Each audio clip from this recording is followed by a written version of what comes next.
Hey guys, it's Alex Rowley. Welcome back to more coverage from the Hand of the Day. Today's hand is a three-handed game. I'm playing on full tilt, playing 25-50. On two tough opponents. Of course, at these levels, you gotta expect that your opponents are always tough. Maltard's fold, and I am in the small blind. I opt to raise with Queen 10. Pretty standard. And my opponent calls in the big blind. So the flop is 8-8 deuce. Interesting in the sense that it's very hard for either of us to really have anything.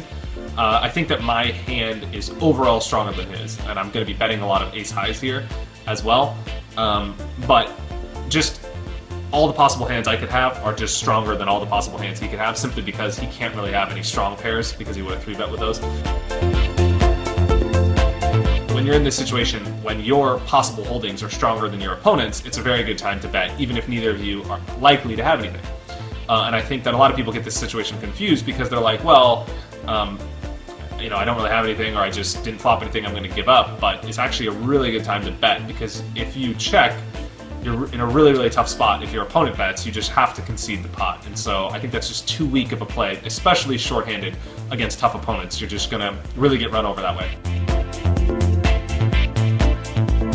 Because of the texture of the board, you don't really have to bet very big in a spot like this. You only need to have your bet be successful 1/3 of the time if you bet half the pot, and so it's a really good spot to bet as a bluff, but also for value. So my opponent raises here.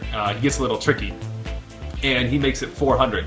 So it's easy just to, at this point, give up the hand and fold because I have nothing.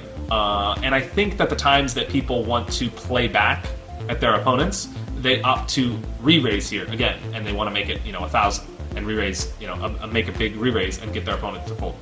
While that is successful some of the time, and of course you need to occasionally have that play in your arsenal, I think what is also very creative and also less risky, and you'll see why in a second, is just calling.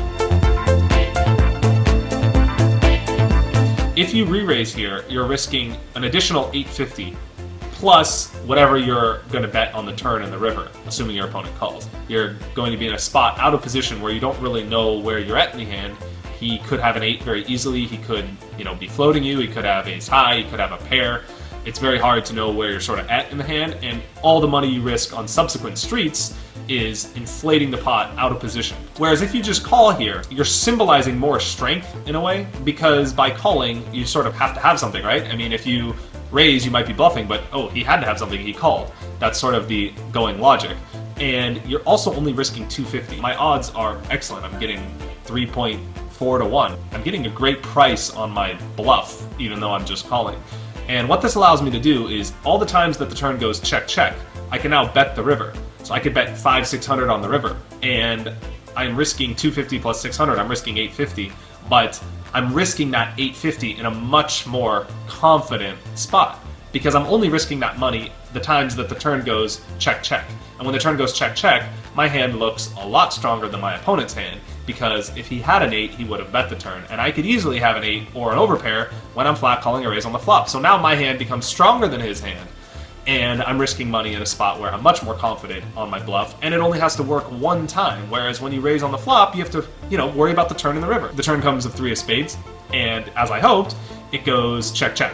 It doesn't always work out like this. It's not always, this easy, but it goes check, check, which is a great spot for me, and the river comes a king of spades. I could just check here and hope to win.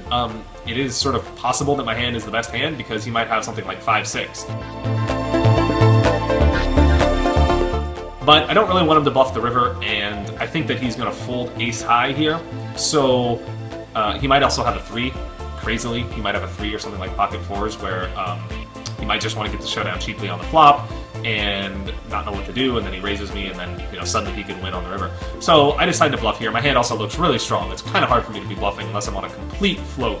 And I haven't really had that image with these opponents, so I think it's an even better spot to do it. Anyway, I bet 600. He goes ahead and folds, and I win the pot. Anyway, hope you took something away from it. Just a quick lesson on floating. Thought it was cool. Anyway, like to share. Cheers.